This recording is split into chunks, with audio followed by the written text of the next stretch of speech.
Yo, what is up, guys? It's the Nightwing at Way of Life Esports coming at you guys with another League of Legends video here today. This is going to be the C9FanCast Season 2, Episode 10. And as always, we are now sponsored by Honda and McDonald's. Thank you guys for sponsoring the show. And I'm also joined here today by Ravioli. What's up, man? How are you doing? Oh, doing pretty well. Just, chilling here, hoping a couple beers, ready to talk some League of Legends. We had some games over the weekend. Yep. Some good ones, some not so good ones, but you know what? We can talk about both because they were both spectacular in their own unique way. One was dysfunction. One was dysfunctional on a level I've never seen before, and the other ones were just, some good games. All right, dude. So I want to actually ask you a question before we go into the LCS 2021 midseason showdown round 1, 4 best of 5s we have to talk about. So what do you actually think about analysts / casters? Because I know a lot of people in the community have their opinions about them. What do you generally think about those kinds of people for the League of Legends professional scene when it comes to like those personalities? Could you clarify what you mean? Do you mean like as far as analyzing the game, as far as being entertaining? In what regard do you mean? Because I have some very different opinions based on what you're talking about. So someone like Freak, Azale, someone like Dracos, Medic, Vedius. What do you think about people like them, like Raz? I think for the most part they all do a very good job. Like actually being analysts in the game. I will say Freak sometimes he looks at the numbers a little too much. He puts too much stock in numbers and not much for the eye test, but overall he's really good. Also, he's one of the more entertaining and knowledgeable analysts out there. I really like watching him.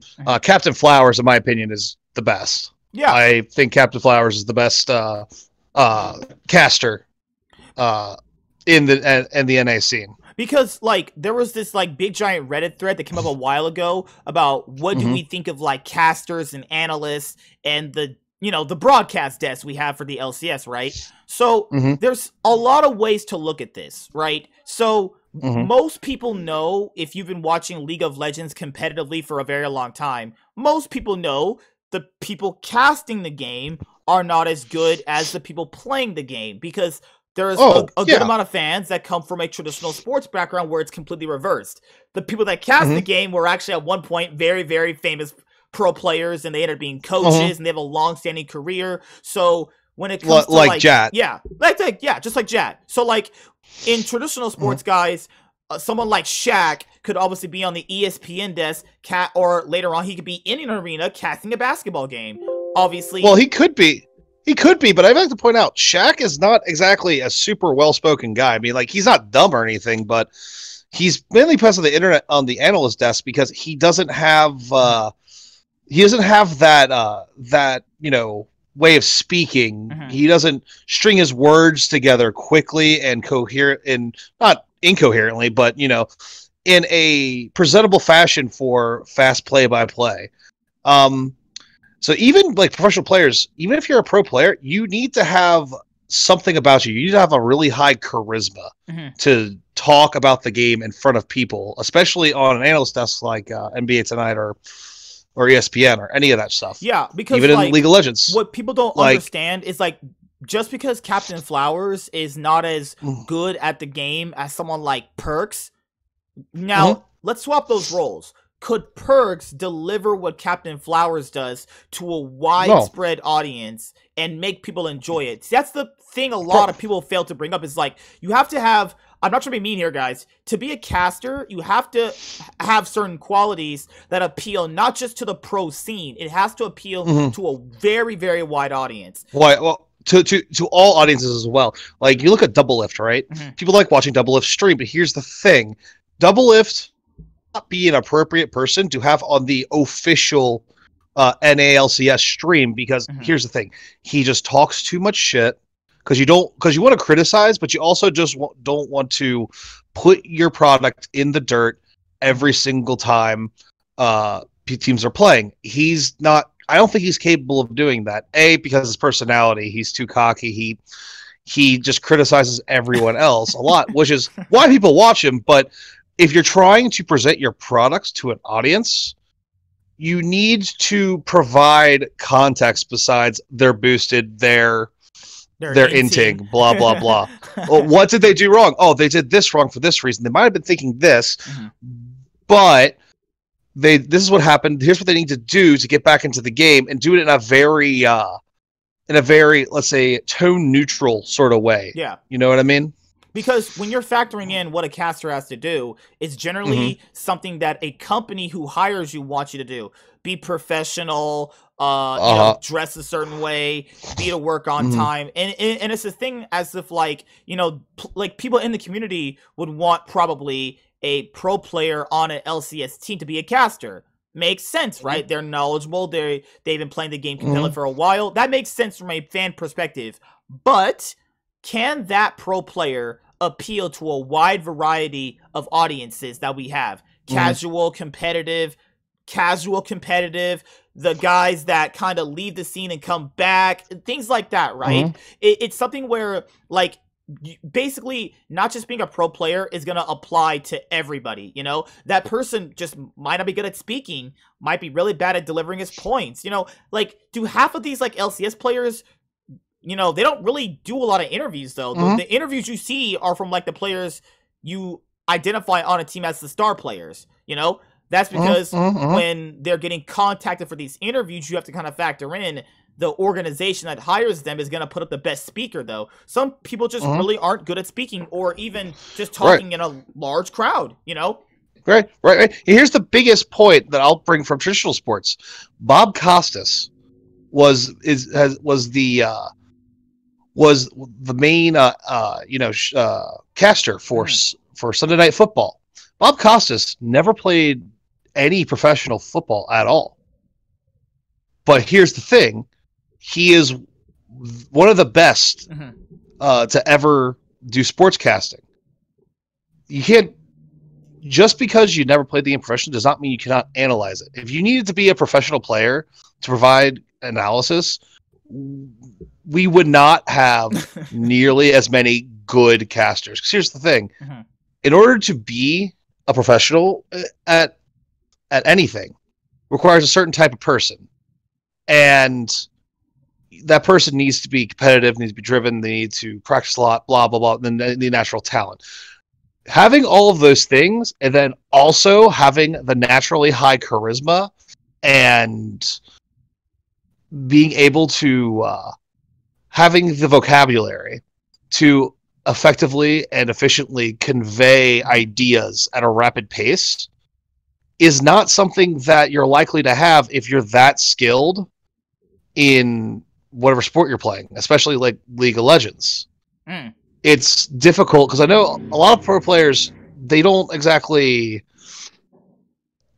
You just tell in interviews, a lot of times they talk slowly, they very carefully think about what they're saying, they'll look away from the camera, look up and go, yeah, we did that.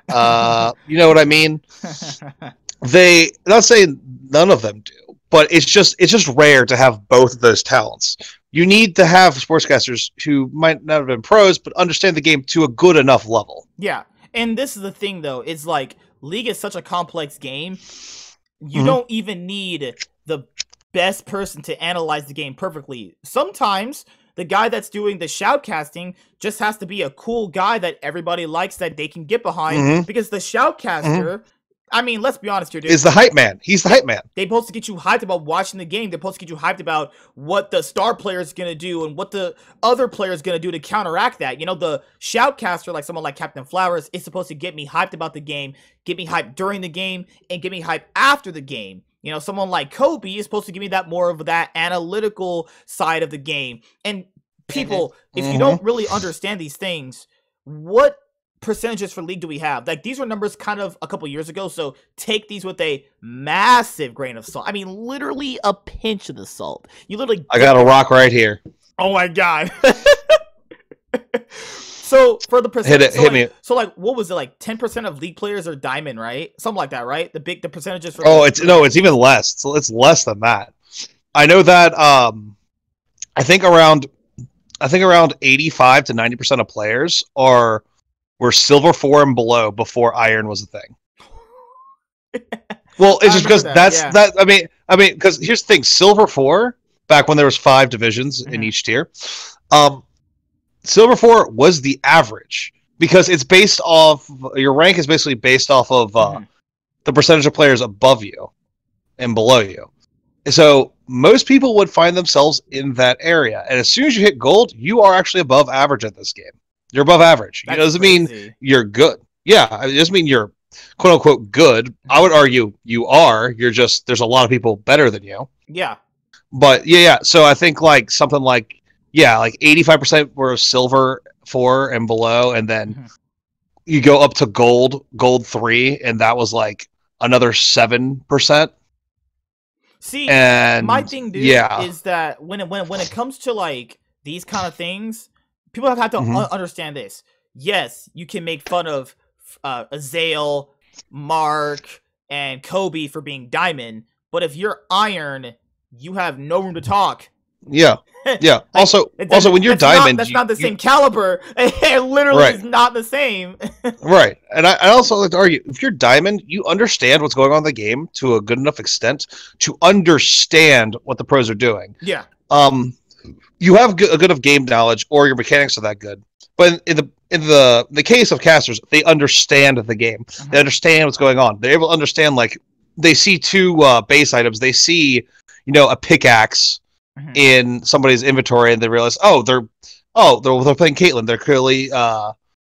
They're clearly building a Storm Razor or something like that, and then they're able to look at a Baron fight and realize, okay, what's happening? This guy might come in and steal Fudge. Yeah, they're going to steal that. They're trying to keep him out. At the same time, Fudge is trying to wrap around to the other side in order to provide a flank. Here comes the flank. And Fudge engages up with the follow-up with the Ori ultimate. Oh, it's a 3-man. Like, you have to be able to continuously talk like that without making mistakes like I just did where I kind of stuttered. Slowed down. Yeah. It's one of the things I had to learn, too. It's like, if I'm trying to convey a point to you, I have to be able to convey my point. You can think while you convey a point, just like I just did, but you have to convey it in a more of a faster way that the average viewer that doesn't really understand the game gets it more. So, like, even when I first started watching League of Legends, dude, I know what the fuck I was doing. My friends, they took me to the LCS, my very first time going to the LCS. I learned a lot from the casters. My friend asked me, what'd you learn from the casters? What do you mean what I learned from the casters? I learned how fucking champions interact with each other. What the fuck are you talking about? I didn't know anything. Right. They know matchups. They know, they're picking Tristana or whatever into, let's say, Orianna or Syndra. Funny story. Yeah. I didn't even know you could throw Thresh's Lantern over a terrain so you could have a champion go to it until I seen Lustboy do it. That's when so, like, even if you're watching the pro players, you could even learn stuff. Dude, I didn't even know you could flash over certain walls. When I saw them do it, I was like, well, you can do that? I was like, what the fuck? That sounds awesome.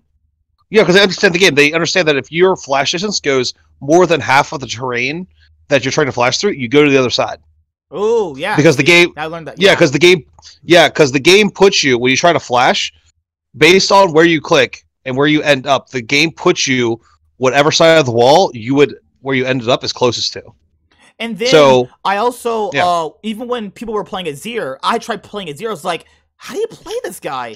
I was watching some of the LCS games when they would come on that day, back when I had a more of an easier work schedule. It's like, how do you slide and glide? They're like, you do it like this. I'm like, oh, that's how you do that. One of my pro games failed at it for like another 5 more games, but later on I eventually got it. So yeah, it's hard. Yeah, it's hard. This is what I would say to you guys that think like kind of bad about casters. Factor in this. Ask yourself this question. Could you do what they're doing? I'm already going to tell you 99.99% of you can't. One of the reasons why, and I'll give you the main reason why, it's what a lot of you guys struggle with, actually, that I've noticed when talking to a lot of you guys on Reddit, Twitter, Facebook, fucking Instagram. You don't have a good personality, and don't take that offensive. A lot of people really don't have a good personality. They really don't. You have to have a good personality to a certain extent that is in more of a professional sense where you can convey a point to the average person and the most competitive person while coming out very sensible. A lot of you guys are very like irrational. You talk a lot of bullshit. You don't really actually know what you're saying. You're just saying regurgitated horse shit you've heard from like a caster. Like it's not even your opinion. Like people accused me.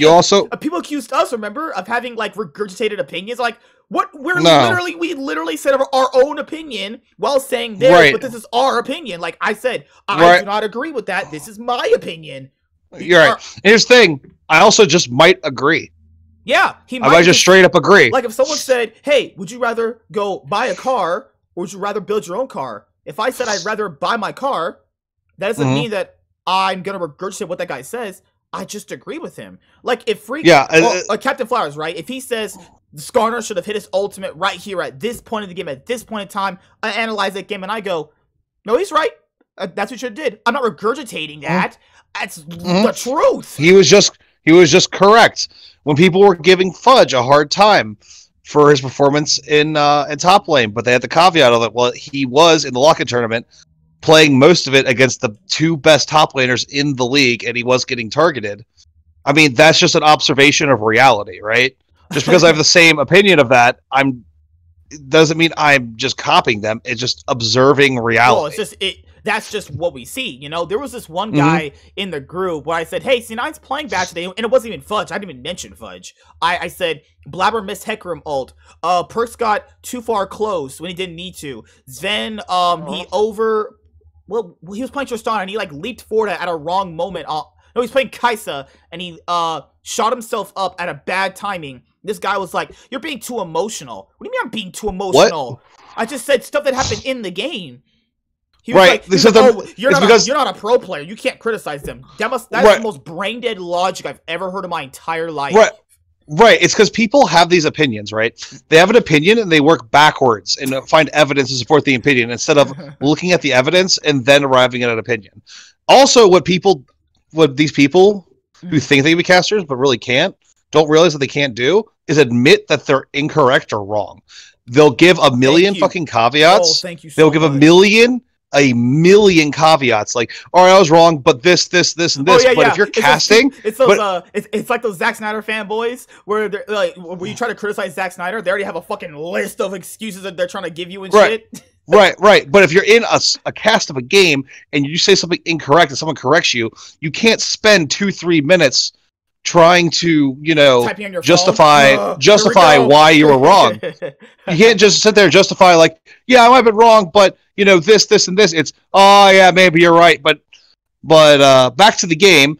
It looks like Cloud9 is clearing out vision around Dragon. It looks like TSM has just lost their next championship to Cloud9. Oh, well, did you know that Ari build he built like 10 minutes ago? No one fucking matters. It doesn't fucking matter at all. No. No. A lot of what I'm seeing from a lot of you guys, you have a shit personality. You don't know when you're wrong, and it's always someone who's talking about some horse shit no one cares about. Well, he should have built Stormbreaker on Ari at 10 minutes in, and that's why he would have lost lane.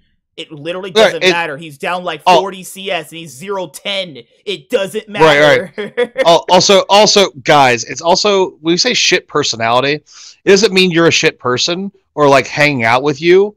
Your personality when hanging out with you might be some would be great shit. people to hang out with. Honestly. Yeah. But it takes a certain type of personality to do all that. Even something like this, you need to have high energy the entire time.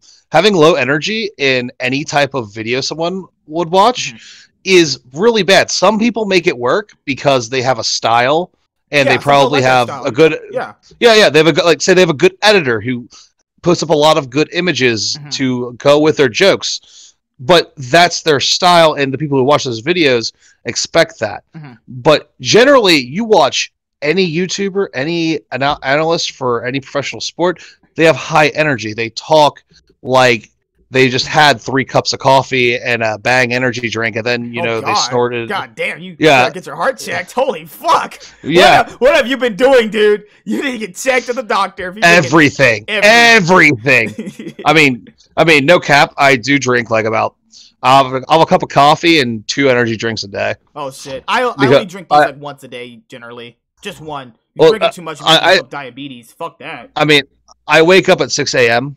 EST for my job, So and then I generally will work until about 5, and then I do wow. other shit like this afterwards. So I need the energy drinks. My job is also manual labor, so like because I do landscaping, I'll do flowers, I'll do trim bushes, all that stuff. No one cares about my landscaping job, but it's just an example. Oh, but that was the last thing I wanted to touch on. Like, guys, the casters are there for a reason. Riot hired them for a reason.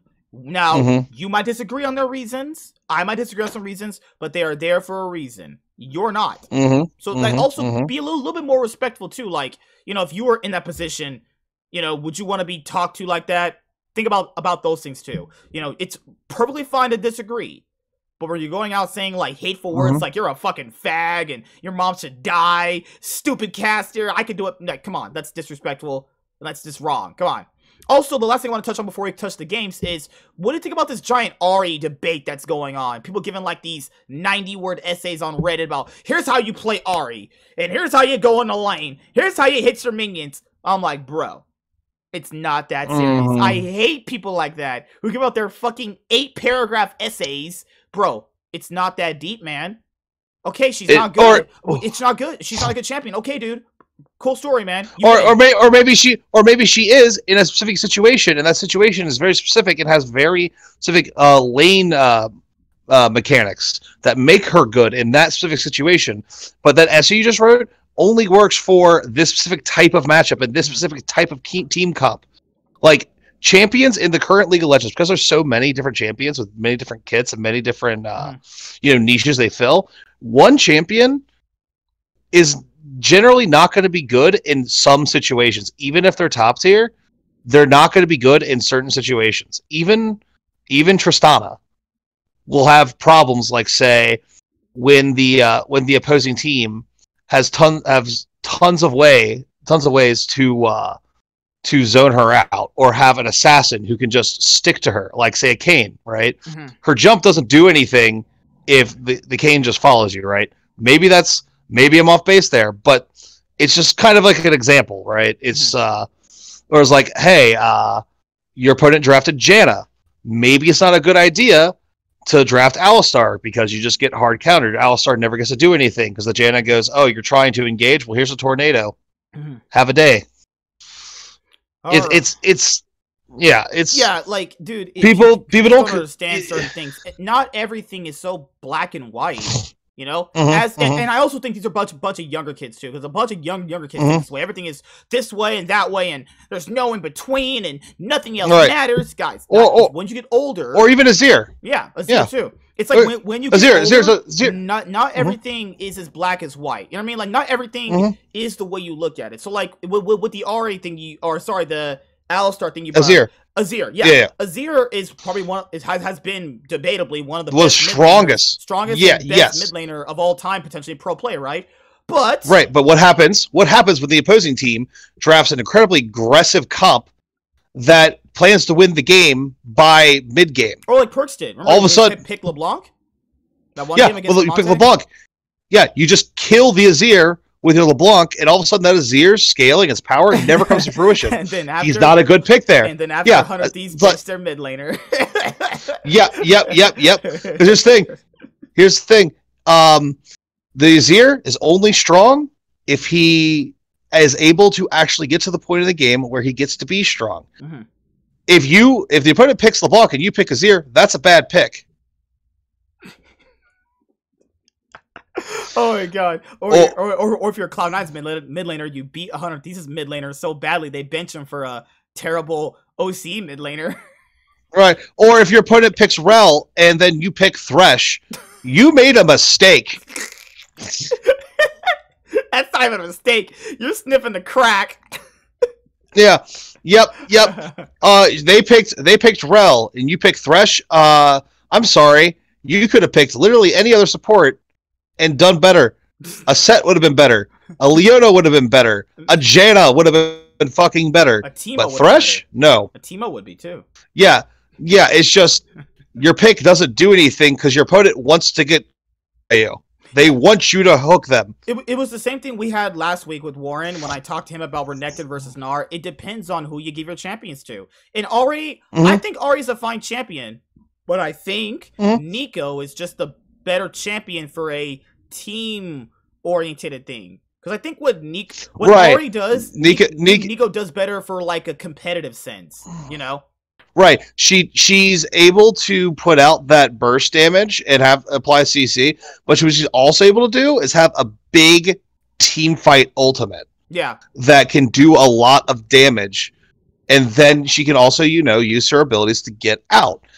Ahri is super safe, but Ahri isn't burning anybody. She's not 100 to zeroing anybody.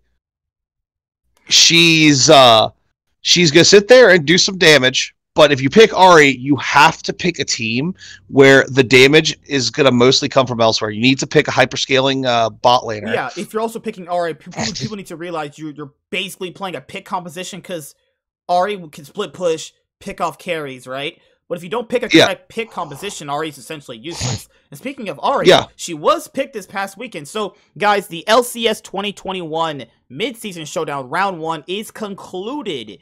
The very first matchup last week was TSM taking on Team Liquid. Team Liquid ended up winning, obviously 3-1, where they move on to face Cloud9, who ended up defeating 100 Thieves. So, dude, what did you think about Team Liquid when they beat TSM? Because I remember you were like, yeah, TL's winning this easily if Jensen show up. And Jensen showed up, actually. Yeah, he did.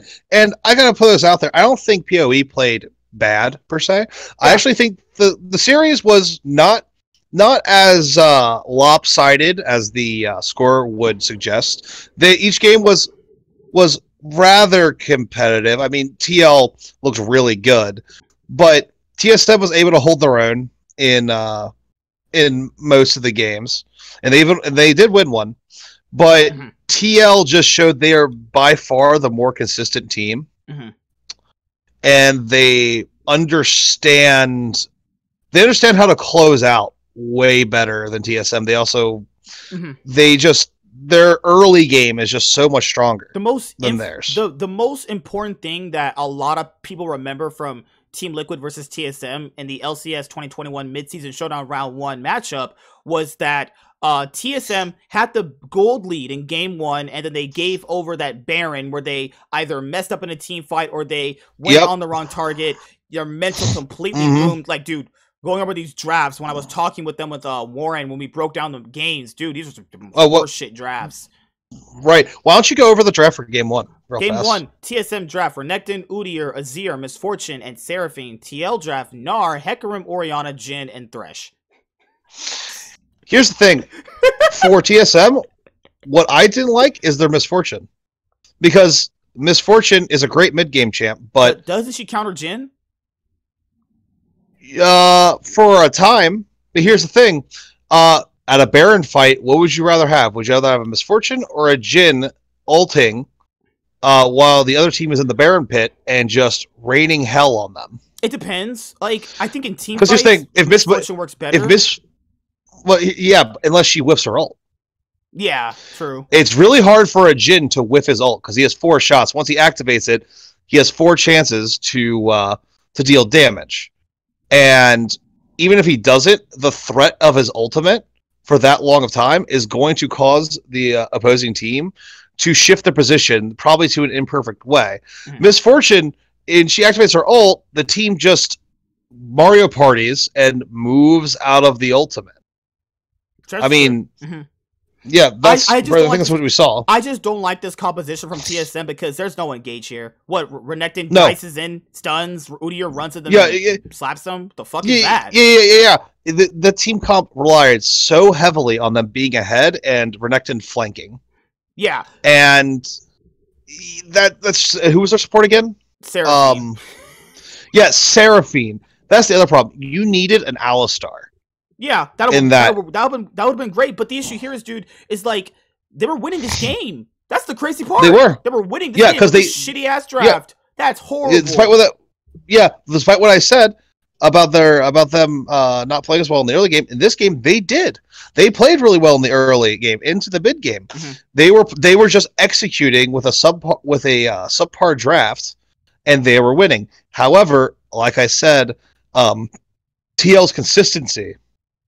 And ability to minimize mistakes and execute on mistakes of their opponents reared its ugly head at the Baron fight.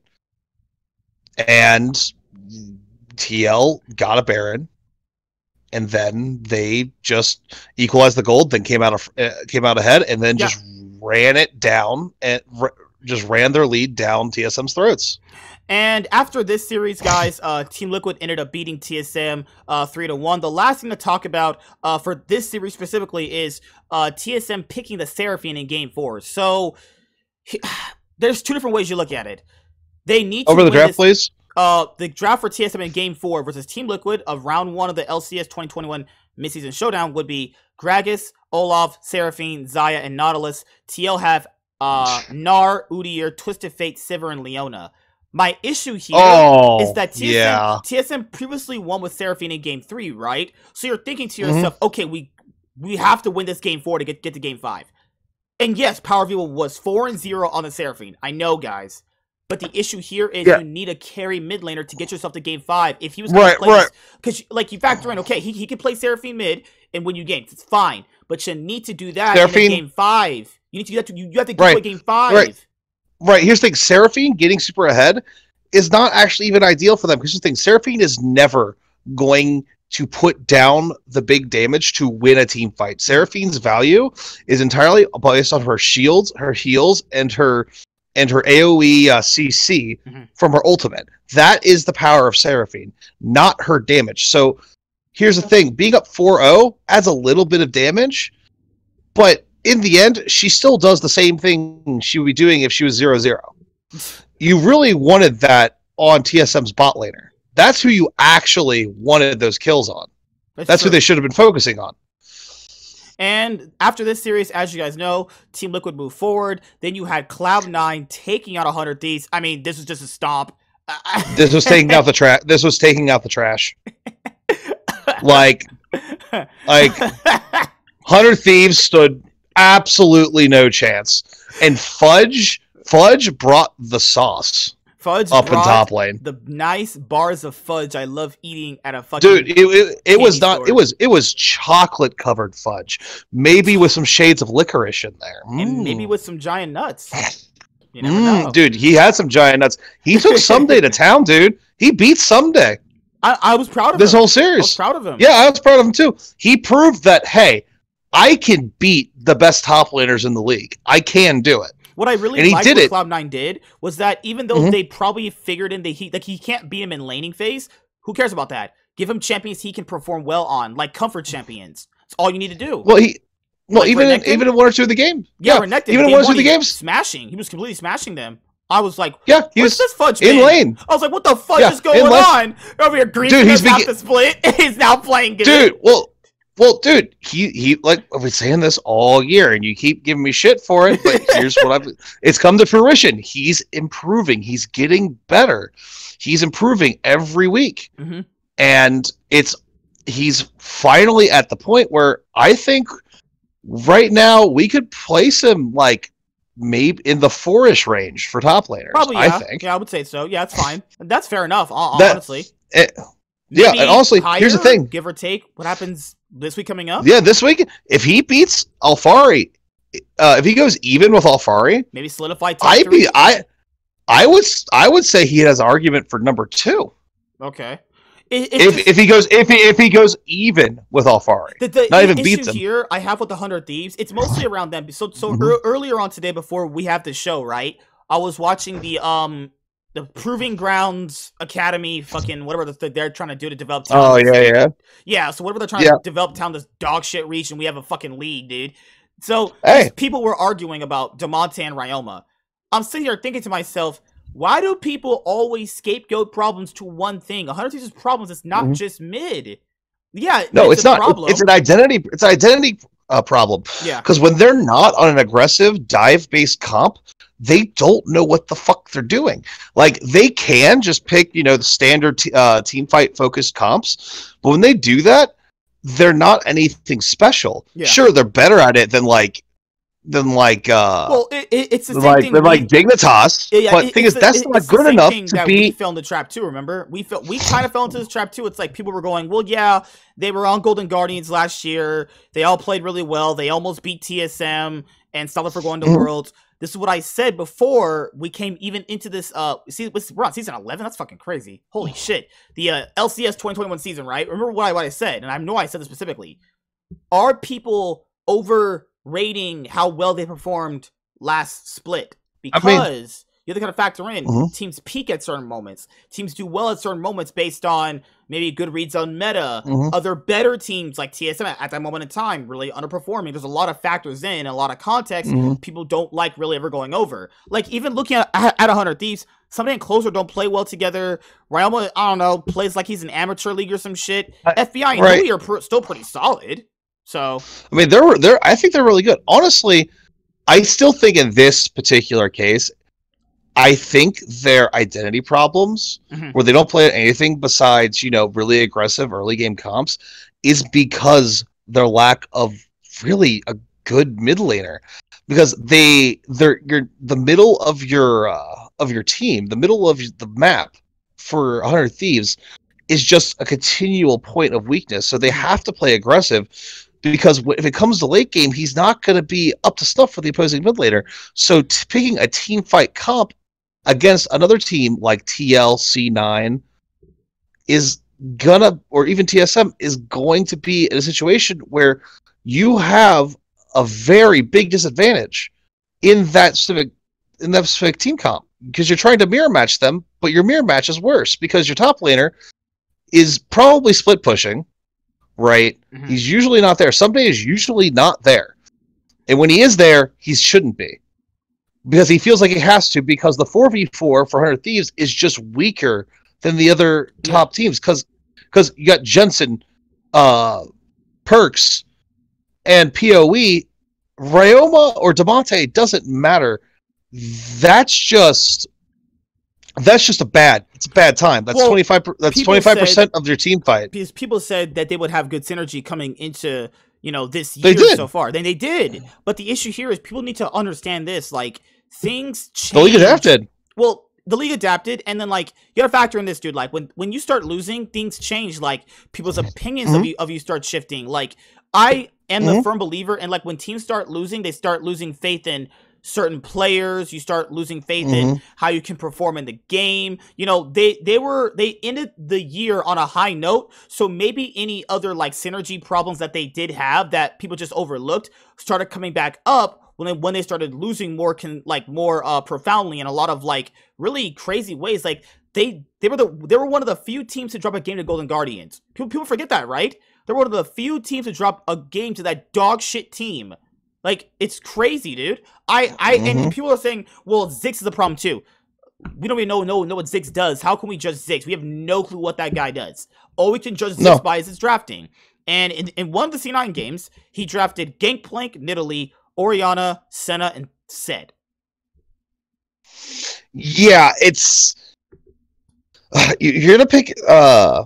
if you're going to pick Senna, it's just... You almost need Tom Kench or another champion who has a bunch of like the gray health mechanic, right?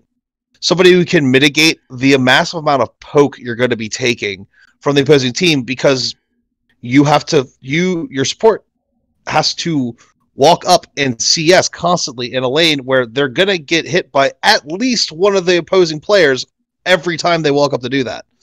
And I don't think, Set has his what is it? Is it W? Yeah, it's W, where he does the wind up and, has the AoE damage and gets the shield. Sure, but that's a cooldown, and that's not going to protect you the whole time. I don't like Set in that particular composition. In that comp. It needed to be the Tom Kench, and if guess what, the Tom Kench is banned away, maybe you should just consider a different strat for your bot lane. Yeah, like after that, guys, Cloud9, they beat the shit out of these guys. This is about they fucking destroyed them. This is about as bad as when the fucking Patriots ass raped the Rams in that one Super Bowl a couple years ago. Good job, Oh Rams. yeah. Good job, Rams. Choking once again. Good job. All right, and moving on to this past weekend's best of 5 for the LCS 2021 midseason showdown round 1. You had the losers bracket, TSM taking on Evil Geniuses. Oof. I don't know. Oh my god. I mean, all right, hold on. Where do you want to start? All right. I will say, despite the fact that EG lost, but I honestly think there was a lot of spots where EG could have won some of these games. Honestly. Game 4. Yeah, game 4. Like, this was a 3-1, but a couple different things happened in this series. A couple Barons that aren't flubbed, a couple Dragons that aren't flubbed. If EG actually does the Dragon stacking like they're supposed to, we might be sitting here talking about a 3-2 EG. I honestly thought this was the most competitive series of the weekend. Yeah, because the next one, you might as well just I don't know, sleep with a girl, Netflix and chill, watch Godzilla vs. Kong. You guys watch that movie, right? It's actually pretty good. And Team Godzilla. Yeah, it was pretty good. Team Godzilla, but Kong had his shine. He got his comeuppance. I won't say because spoilers, and the movie just came out yesterday. But King Kong, he had his day. He had his day in this movie. For me personally, I have a movie review of Godzilla vs. Kong on my main YouTube channel because people ask me, "What's your main channel?" I look at a girl who watches us. She watches for the LEC stuff. Yeah, she watches for the LEC stuff. She's like, "You have a main channel?" Yeah, my main channel is in either the description box below or it's on the channel's homepage. Yeah, so it's Master Swag Entertainment. Yep.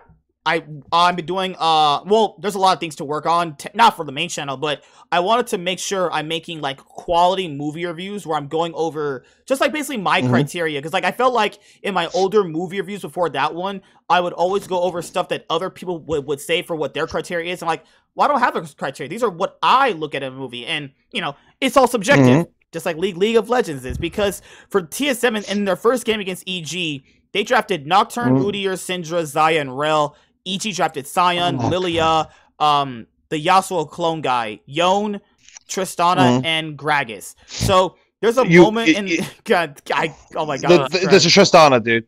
You can't just give Tristana to the opposing team and not have a plan for it. Because here's the thing. You can keep the Tristana down for the first 15 minutes, but as soon as that Tristana finishes an item and a half, she's gonna do damage. I honestly think Tristana, right next to Kaisa, is the strongest AD carry in the game right now, because she has just built-in escape with her jump that she can actually get herself out of trouble. She doesn't need a Tom Kench to get her out. She doesn't need to build what is it?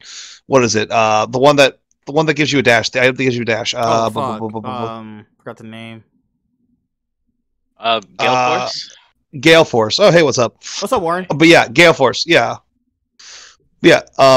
So Tristana doesn't need a Gale Force to get it out, and she just does tons of damage. My thing with this series is it's all the problems that EG had. A lot of people on Reddit are saying, "Oh yeah, just kick Deathly."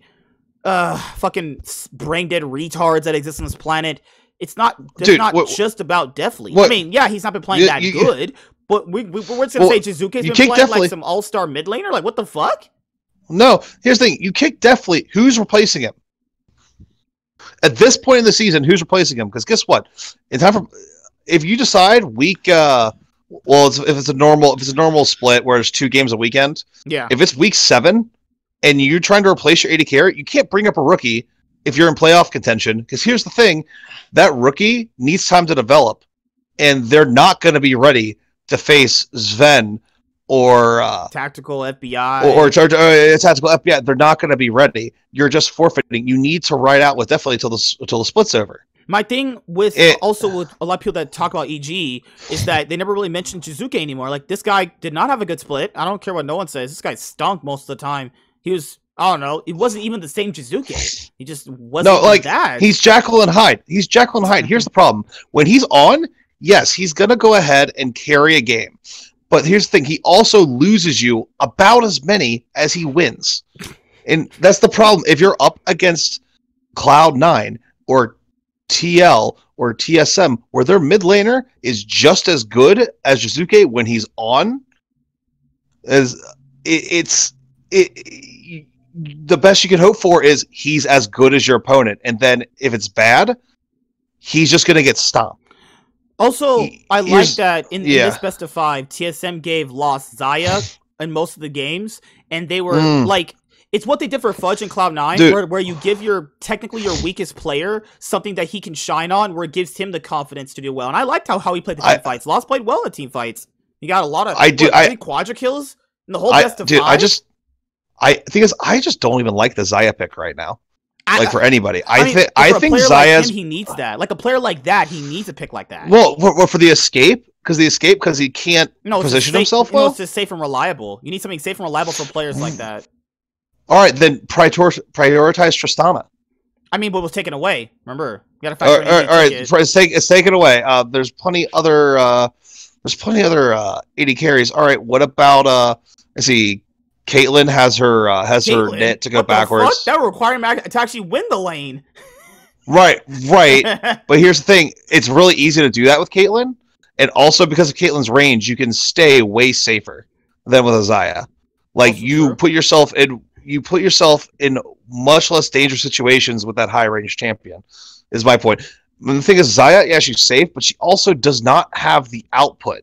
The safe output that most other AD carries right now. By the way, EG like, were playing. Say Sivir. yeah. Or like Sivir. Sivir also has a really long range. She can pump out damage without putting herself in danger. Her spell shield can protect her from CC as well. Like there's a ton of different options you can do besides Xayah, because I just think Xayah just doesn't have the DPS. I just feel like if that's what he was mostly like consistently performing in scrims were. Like, if that was the pick he was most comfortable on performing in scrims, I just go with that, honestly. There's in theory there's better, but it's like, you got to give him what he can play at his best, you know? I mean, here's the thing is, I'm going to give people saying they have to replace definitely some credit here. If that's what he has to do to remain quote-unquote competitive and not a detriment in your games in the playoffs, yeah, maybe you should look for a replacement. Don't cut him immediately, but they need to be looking in the during MSI for somebody to come up and replace them, because they can't keep playing like this. What were you going to say, Warren? I think we've been a little, not you guys, but it's he's doing pretty good considering he's filling in the role of one of North America's greatest ADCs and slowly, readily getting better, even to the point where they've matched up against TL in the regular season, and granted it's the regular season, but I'm just saying, just gameplay performance, not the mid-season showdown. With that being said, I know you bring up Tristana. I think you might start to see Varus. Varus is one of those champions that does gives Tristana a problem. I stayed up last night. It's just relation to the Tristana. It's not me I was watching LPL and I saw that IG I think Wink started using Varus and it just kept giving problems, and Varus was just right. Yeah, Varus is a great lane counter to Tristana. That is true. Varus also makes really good picks too. His ultimate's really but he's good picks. His scaling is okay. But once again, with the Varus, you gotta make sure this game is over by 30 minutes, or the Tristana, even from behind. It's like if you're giving players like Lost Xayah, I think that it's fine. It's fine. But you have to win. Yeah. And plus, also, you have to win early. If you know he's not gonna dominate in the laning phase, then having a pick like Xayah where it has an inbuilt escape and he can dish out damage from long range, I think that's fine. But now, as you already know, guys, EG is out. We won't be seeing them until the LCS 2021 summer split, which will be in a couple months after MSI. So yeah, EG. I really, God. I mean, there's issues I can point out. It won't matter, honestly. Just think about replacing your mid and your AD carry. That's what I'll say. Just pretty much end that up. I agree. Definitely consider that. And the last best of 5 for the LCS 2021 midseason showdown round 1. The losers bracket was 100 L's versus Digna shit. 100 Guardians. All right. Well, here's the thing. 100 L's look like 100 W's in this series because let's roll these drafts. I hope so against Dignitas. yeah. Dignitas apparently forgot how to play all League. the fundamentals. Yeah, like everyone looked bad, and the coaching staff did not help because those drafts were awful. Let's like we were talking about it before. Just check out one of them. Game one. Look at game one. Yeah. 100 Thieves gets Gnar, Hecarim, Orianna, Kai'Sa, and Alistar. That's already that is the dream dive comp. Just the only way it's better. I actually can't even think of a way it's better. Like a Galio somehow in there. Somehow, yes. Dig draft, Gangplank, Volibear, RA, Kalista, and Thresh. Actually, just get out the fucking league if you're drafting like that. What the fuck? Volibear? What is this? 2020? Like, Volibear's a good pick. Volibear's a pretty strong pick. It's a pretty strong. Yeah, pick. I don't think Volibear was. I don't think Volibear was the problem. The problem was Ari and Sligo just sitting there doing nothing. Because if you look at the game, the Volibear's. Because in game one, it was decently competitive in game one because they had a lot of decent team fights. Saliga was just providing nothing on the Ari pick. The Ari pick was useless. Well, my issue with the Volibear is the Volibear wants to dive the other team, right? Because he turns off the turrets. Here's the thing: if you're getting dove, your ultimate doesn't do anything. Turning off the tower does fucking nothing if you're getting dove, which is what the other team clearly wanted to do. I just thought they should have picked a top laner who had better counter engage than Volibear, is my point. The second game, 100 Thieves, all that was changed was 2 champions between the draft. They basically had a salty run back. 100 Thieves, instead of having, what did I say, Alistar, they had a Rel. That's even better. Dignitas got a Xayah. Yeah, so this became even worse. I lied. There's a way to make 100 Thieves draft better. You give them the best support in the game, hands down. Rel is a problem. I would ban, if I don't have first pick, I would honestly just ban Rel every time I don't have first pick. Because that champion just does everything. It does everything. It's a tank, it engages, it has counter engage, it has peel, it does everything. It does everything. It does it better than any other support in the game. And in game 3, let's now really go for them bangers. 100 Thieves gets Gragas, Hecarim, Zoe, Kai'Sa, and Rel. Again, getting Kai'Sa and Rel. Please. It's ridiculous. And they got Hecarim. Again. With a Gragas this time. With a Gragas.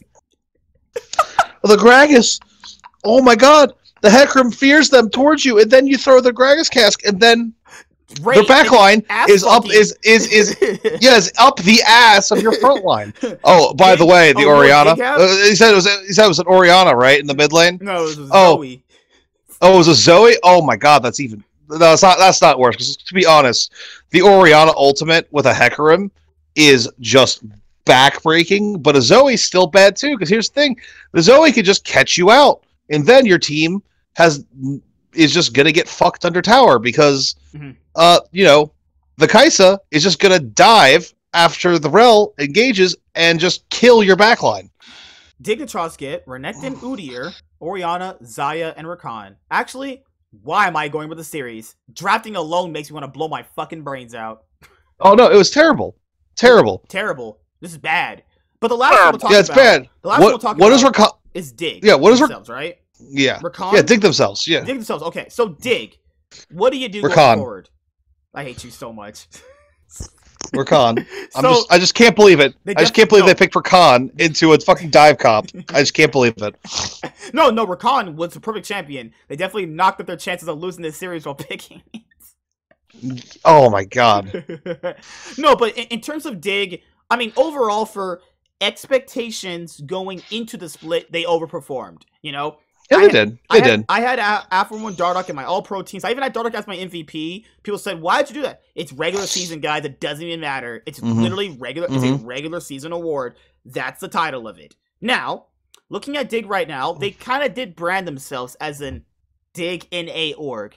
Now, did they kind of shoot themselves in the foot by doing that? Because if you get an import, now you're going to lose any fans you potentially have now because, you were kind of, flexing on TSM when you were beating them when now you're out and you can't really make a good change. If they have one import, I think they can still do it. It's like, well, y'all are running, 4 EU players and a Korean. Where 4 NA plus 1 import, that's still way better than you guys. I just don't think they would do it though. That's my thing though. But here's the thing: they have to make an upgrade somewhere, and bringing up a rookie is going to take too long. If they want to compete for the summer split, they have to do that. Honestly, dude, I would say how we have the LCS proving grounds or some shit now, or whatever it's called for scouting talent. Get one of those mid laners. Take a gamble on one of those guys. Honestly, Saligo played better than we expected, right? But factor this in. But what if they grab I think Dig overperformed to begin with. True. Well, yeah. Yeah, true. I'll say that. But they did perform at that level for the whole split. So the players are indeed better than we thought they were. The problem is once they got into a playoff environment where they're playing top end teams consistently, their problems just became apparent. During the regular season, they were able to beat up on, the bottom half of the league. Best of ones, and obviously. they're best of ones. They're able to look really good and have a good record because I do think they're about a mid-tier team. I do think they're the 5th or 6th best team in the league.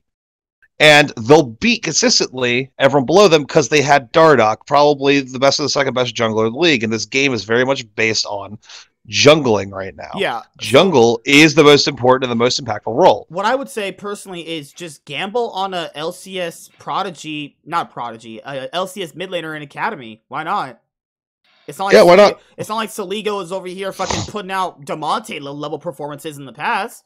Or even no, he's not. Fake God's fine, honestly. I think it really boils down to the mid lane for them. If they got a mid laner that was just slightly better than Saligo, I think it would change a little bit. But the issue here is they branded themselves as like an NA org, so getting any import is going to be an automatic, okay, fuck this org. Now they went back on their word. So they're kind of like, damned if they do, damned if they don't. And this is why you don't flex in the regular season when you win shitty best of ones that don't fucking matter. I'm just saying, who fucking flexes? I win best of ones against TSM. Like the one, the EG owner later, the Evil Geniuses owner, where she was like, yeah, Reginald said this and this, this and this. Reginald wasn't wrong. EG has done nothing in the league. Fuck. I don't know why you're flexing for, and you got knocked out by this team. She was shit talking Reginald on Twitter. Then her team gets knocked out. Get some knee pads. Oh my god! All right, Warren. Oh, I gotta cut the mic. Cut the mic, Warren. Oh my god! You can't do that. Cut the mic, Warren. I'm just saying though, she was saying Reginald was talking shit, but your team just got knocked out by Reginald's team. Just saying though. Reginald's and some tissue to clean her mouth. That's for damn sure. Dude. Oh my god. I'd like to say we respect women on this podcast. I do too, but I hate when people talk their mouth and can't back it up. I agree with it because this is tough. She was like, Reginald said this, and this in a business meeting about us, and it's like, he's wrong. He wasn't wrong though. And these simps on Twitter were like, oh, why is Reginald being so mean to a girl? Guys, I know, I don't even like the guy myself. Personally, he's not. I don't care for him too much. I don't hate him either. But it's like he wasn't wrong with what he said, though. He legitimately was not wrong. No, here's the thing. Imagine getting shit on for not being wrong. What the fuck? My personal opinion is you can't claim to respect a woman or respect her opinions if when she gets into an argument with somebody and she just is proven wrong, you can't just come to her defense because she's a woman. Girl. Thank you, Zach. That's it. Thank you. There's another. Because let me tell you something. Go ahead, Warren. If TSM lost, she'd have been like, "Well, you better start getting some taunts to fix this salad up for me." So it's like it works both. It works both ways. I could easily come up with a girl joke for if EG had won. So it works both ways. But also that whole trash talk thing, it becomes, well, I'm a girl, he's a guy. You can't trash talk like back in the '90s and stuff like that. Everybody wants to cancel, and that's why I miss kind of Double If in the sense that he used to trash talk. You trash talk. Oh, Twitter post. Let me find something and you get you for it. Because guess what? We got your replacement. Fudge Fudge is talking mad shit up at the top lane, dude. I mean, he's kind of gotten better, and I get it. He wants to have that attitude, but hey, the team. It's not like the team is last place, so I can't really fault the guy for talking garbage. So, yeah. Also, he just beat Someday in a 5-game series. True. He just beat the shit out of Someday. But listen, I don't know why you don't tell me. Tell that to IMS. I put the guy at 5th, 6th. I can't put him any higher than 5th. I'm just being honest with you. Well, hold on. Right now, though, given his performance last weekend, if he goes even against Alfari, that's not. Would you? well, hold on. Shit. We've made a lot of that's not happening predictions on this show before. Oh, we've been wrong before. We've been wrong before. Here's the thing. Hold on. Let me finish. Before you go and tear my opinion on anyone. Here's the thing. If he goes, I didn't say beat him. I say he goes even. He doesn't get thrashed in lane. He scales and is strong enough to be a factor in the late game team fights, and he does this consistently over the whole series. Would you be willing to consider him top 4? About three? No. Because why not? Because when Alfari, then who else? I put Alfari.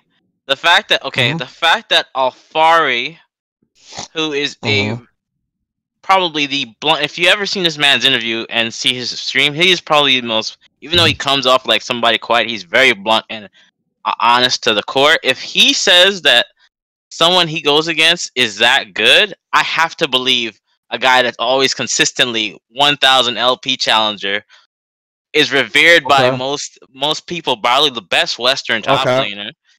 That Huni is decent. Not to say that Huni because people written him off, right? I kind of written him off. Okay, now the thing is that he's like when Perks, a good player when you see, like, for instance, when in the G2 series you had that person step up, right? Like I feel like Wonder sort of stepped up in that CV, even though he had the shit role, he had Scion and stuff. I need Fudge to do stuff like that when Perks and Sven is like basically doing it up on the field. He needs to be the guy that, like, they go like, you did your job, bro. You carried this game even though we were behind. And the reason I'm saying that I don't think so for the series, even though I think it's going to be a best of 5, is because the adaptation I saw by Team Liquid against TSM that was kind of rolling hot is scary. That the fact that Jensen had multiple picks that can mess up the draft and mess up also top lane picks because you want the right jungle. You always want to mix it up between jungle, top, and mid, right? So that's where I see Alfari's champion pool might be just a bit better, and and that's why I'm looking at. I'm looking at the performance of that. Right, but the question was, all right. I said, would you put Fudge as number 3? And no. Right, but that entire spiel, you didn't explain to me who's number 3 instead of him then. Number 3? Yeah. Someday, I put Someday because he's in a shit situation. Oh, hold on. Will you just explain to me you need to see a guy when the rest of the team is not playing well, stepping up and winning the game on his back. Sunday hasn't done that this year. Because really? I don't think the coaching staff knows what they're doing. You have a guy that's always been touted.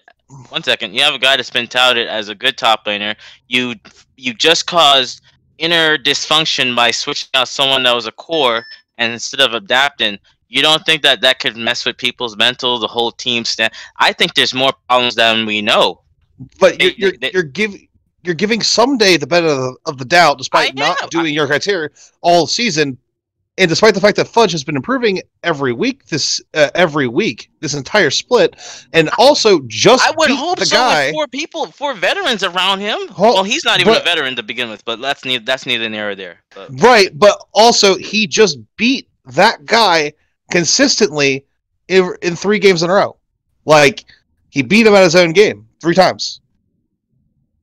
I mean, they played like in one of the games one of the games, it wasn't even that he went even in lane. In one game when he picked Renekton, he just took him to the woodshed. Wait, I wish Perks would do that to me. The heck? Whoa. I just can't put the guy. I can't put a guy. Listen. I can't put him third. I'm putting him fourth at best. I can't put him. I'm just confused, like what this guy has to do, like realistically. Here's the truth. It's half a split. That's my thing, though. Hold on. Here's the thing. Cloud9 against anybody other than like maybe TSM. Cloud9 is not going to be a situation where jungle, mid, and bot all lose, and they don't have a way to win out of any of those lanes. So I don't see the situation where Fudge has to carry to win the game arising against most teams. So I just don't think he's gonna have the opportunity to prove that criteria correct. He has that luxury, though. Right, but that's not his fault. I'm not saying, but I have to point it out. Like, I'm not saying that to be rude, but like, let's put him on Dig, and I want to see how this guy does. Let's put him on EG, and I want to see how this guy does. I'm not trying to put him in an unfavorable situation, but like, let's put Alfari on Dig and see what happens. Alfari wasn't a shit team last year. We saw, and he still performed well on Origin. What are you talking about? He showed that he was good, but the team around him was dog shit. There's two completely different reasons. First off, we did it in a stronger which was again team dysfunction. Did you not see that Origin had a team dysfunction and had problems? Sounds like just like what 100 Guardians is having. So, well, I think of series this week, the LCS 2021 mid-season showdown round 2 begins this Saturday. Cloud9 taking on Team Liquid. Can Cloud9 finally take down Team Liquid this year? They haven't beat them this year, except for 2 games in a best-of-5 for the 2021. Yeah, a 5. Yeah. I mean, other than the Ghost of Ones, in the 5-game series that Cloud9 played against TL earlier, it was a 5-game series. That was a close series. In a series where Fudge was playing much worse than he is now, in a series that Perks was playing much worse than he is now. Here's my thing.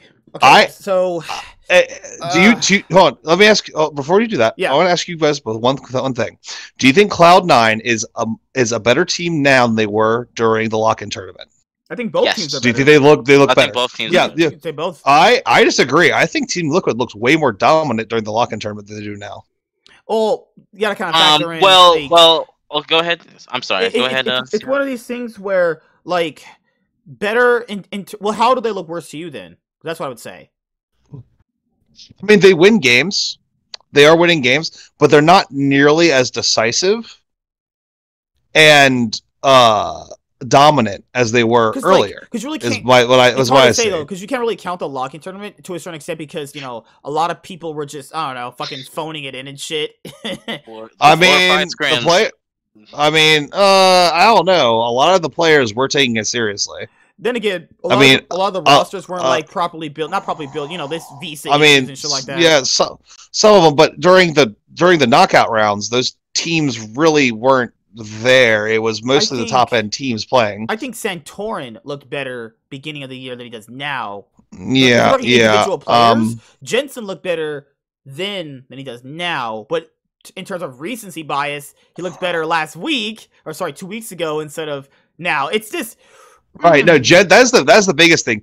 Jensen looks much better now than he did at the end of the season. Yeah. So that's a good point for TL, but once again, Perks is also playing way better now than he was back then. Yeah, his Yone picks are actually popping off now, as opposed to ending at the beginning of the year. Well, so I have to give the bot lane matchup to Cloud9 because I don't know about that, bro.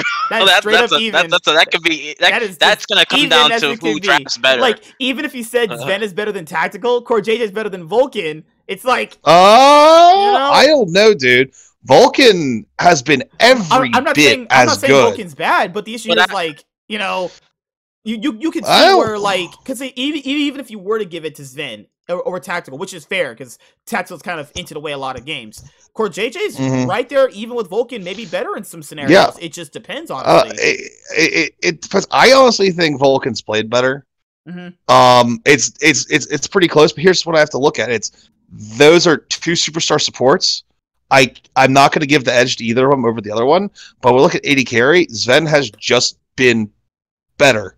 He's just been flat out better than Tactical. Tactical has taken a big step back this split. I think it's the sophomore slump. I think he just played disrespectful. That's all. Yeah, like dude, he was. He's been doing it consistently over. He had no flash on Tristana, walking into dark bushes. Like, what the? I mean, he's playing disrespectful consistently over 7 weeks. I think that's just he's playing poorly this split.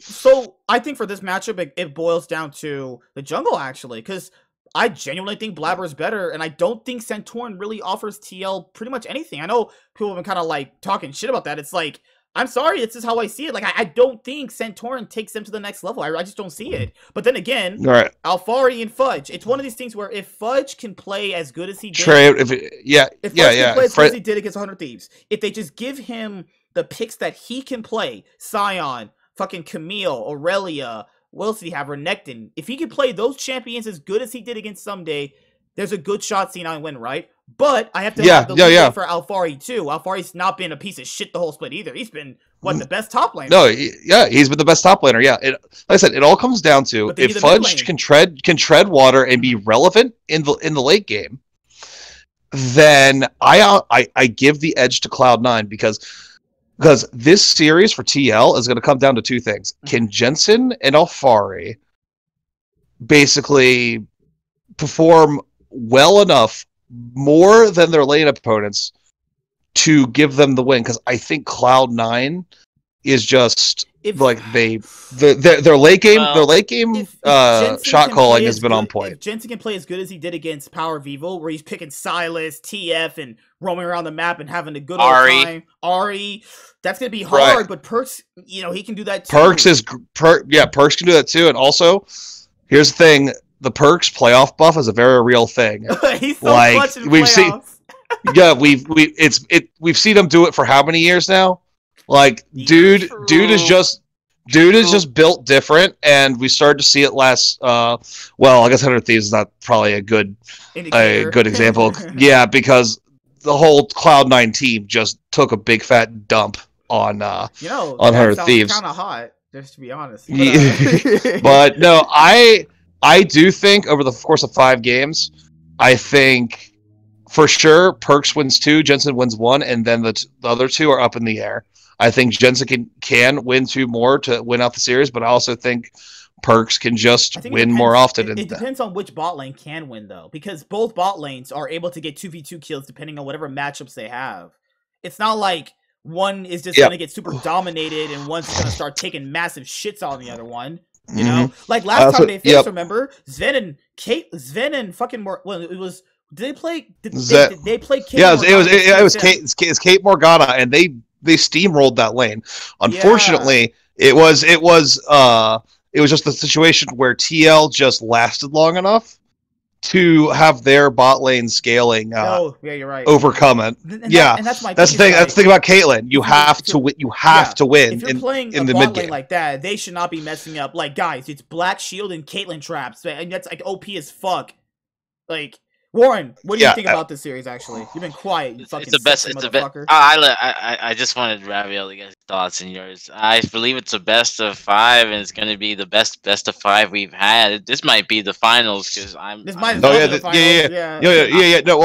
This is going to be the preview of the finals. This is the warm up for the finals. This is the finals. Well, no, it is the finals. It is the finals, but this doesn't count for the trophy. That's true. These 2 teams will meet again in the finals. I 100% believe that. If Team Liquid go to the losers bracket, right? If TL go to the losers bracket, right? And then TSM beat 100 Thieves, which they should, right? What if TSM beat Team Liquid this time around and face Cloud9 in the finals? Holy shit! Just like old time. I have the script written. I have it all written down, guys. Hey, and I've always said this, and I'll say this for years. Cloud9 versus TSM was way better than TSM versus CLG. Anybody who actually has half a brain knows that. Guys, We are in season 11? 11. We are in season we're in season 11. The amount of time CLG has been like a relevant force in the league, it's been a long time. And honestly, Cloud9 has been either the best or second best team, usually the second best team in the league since their inception, with the exception of one split. TSM C9 is the premier matchup of this league. People forget, like, there was a period and point where CLG didn't beat TSM for like 4 years. In best of ones. In best of ones. And that's just sad. It's just that's not a rivalry. That's a beatdown. All right. Predictions for that. C9 versus TL. Saying C9. Oh, please don't make me wrong about this. C9 3-2 against Team Liquid. I have TL. Their adaptation, Jat's drafting. I think it's going to be a close series. I don't think it's. I was telling. Big Daddy? No, you're not my daddy. Shut the fuck up. I was telling C9 yesterday that if any team goes 3-1, it was bad preparation because these teams are.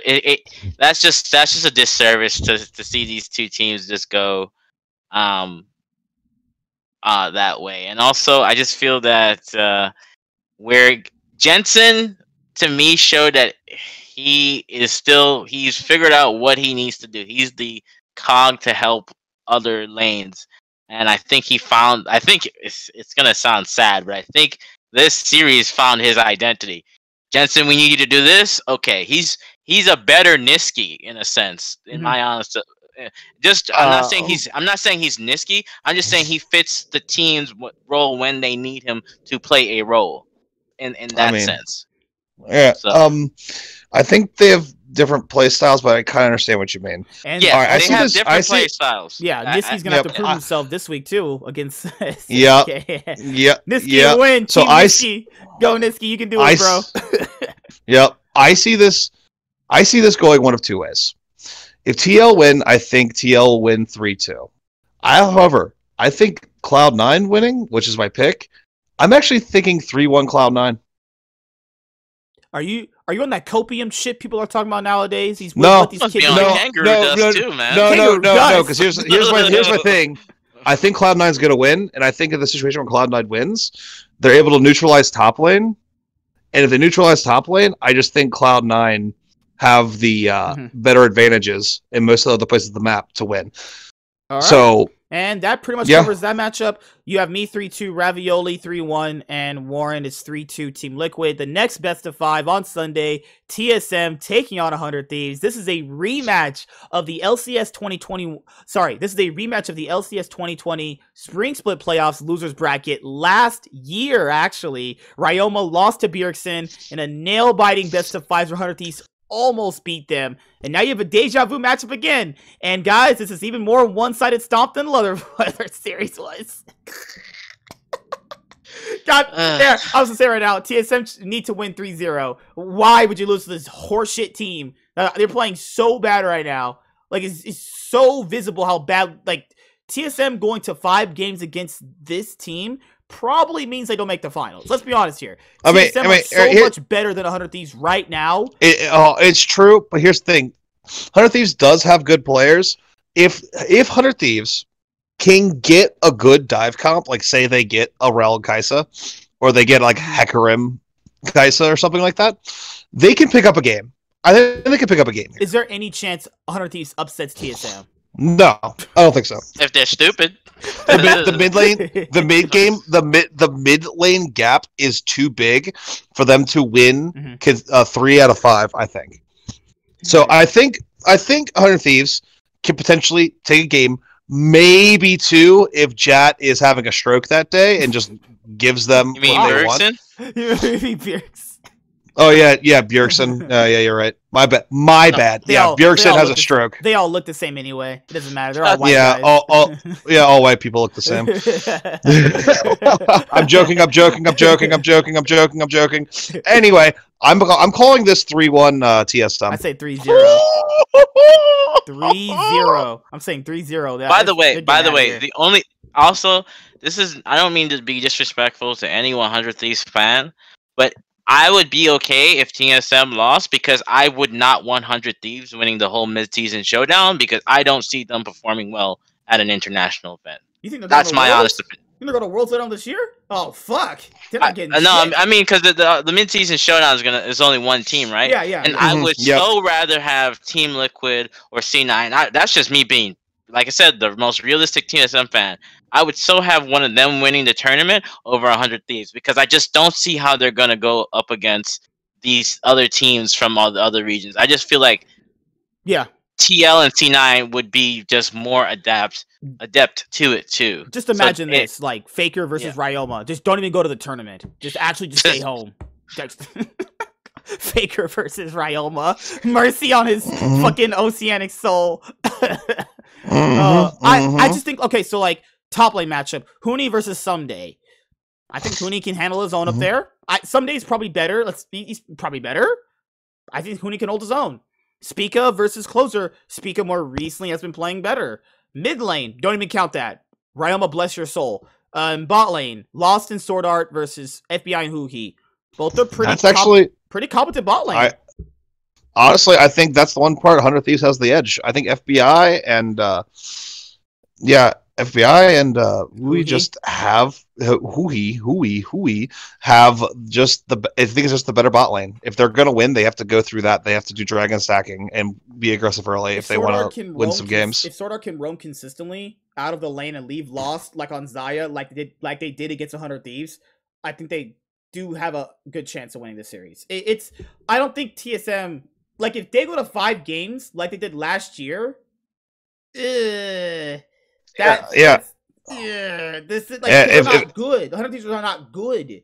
Like, I'm sorry, any 100 Thieves fans. Well, someday, here's the thing. Fucking sucks. Here's the thing. Yeah, but here's the thing. Other people bring up, like, oh, but what about top lane? Someday can get an advantage up there. But here's the thing. Someday needs to fucking put his girdle. He needs to put his girdle on, put on his cup, put on shoulder pads, get out there and just fucking take it.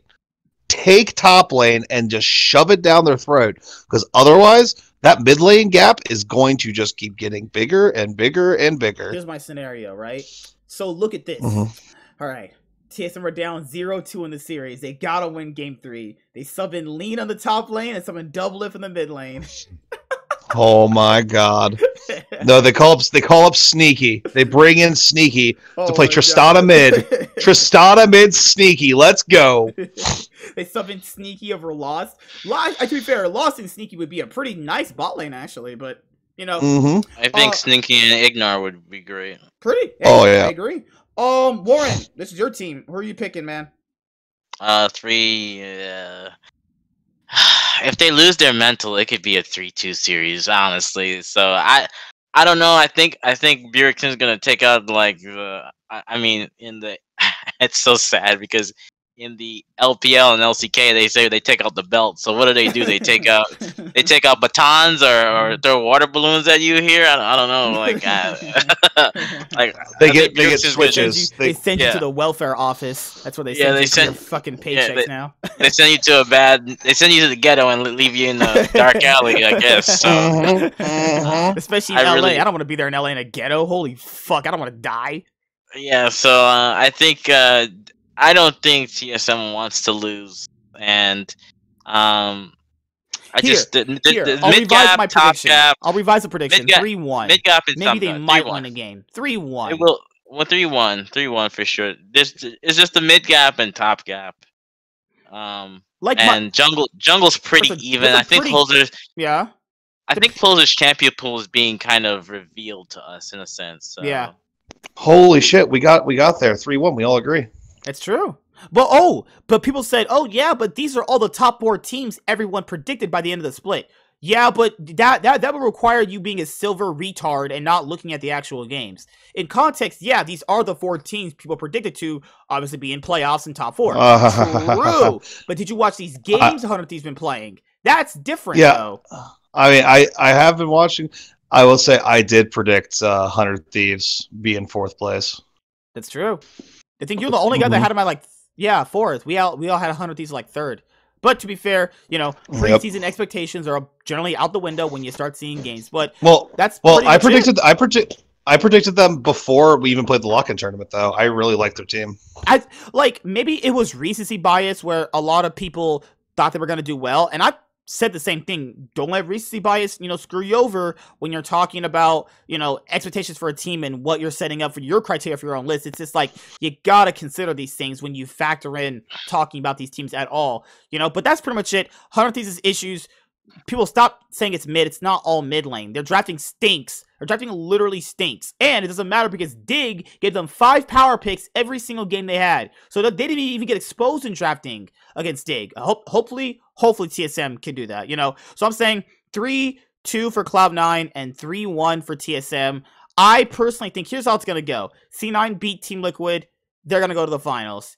TSM beat 100 Thieves, knocking the trash out. They're in the next round. Team Liquid will be there. TSM get the revenge against Team Liquid. And it's going to be El Clasico in the finals. And then Perks won't hit Zhonya's Hourglass against Power of Evil. And TSM win. Nah, just kidding. C9's going to win the whole thing. Actually, we're going to have 4 trophies.